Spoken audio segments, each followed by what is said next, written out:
Bible గ్రంథంలో వివరించబడను.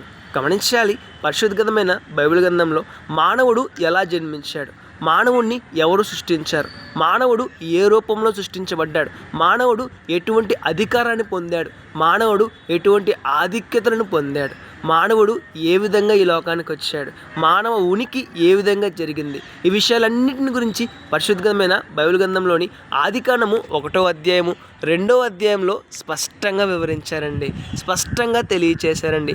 దేవుడు స్పష్టంగా రాయించి ఉంచారండి. మన జీవితంలో ఎన్నో ప్రశ్నలు ఉంటాయి కదా.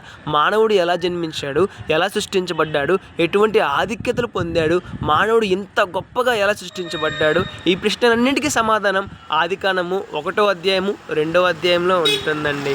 ఇది తప్పు అని ఎవ్వరూ చెప్పలేరు. ఎందుకంటే మానవ జీవితం అంత గొప్పది, మానవ శరీర నిర్మాణం అంత గొప్పదండి. నేను చెప్పడం కంటే మీరు చదివితే మరింత స్పష్టంగా అర్థమవుతుంది.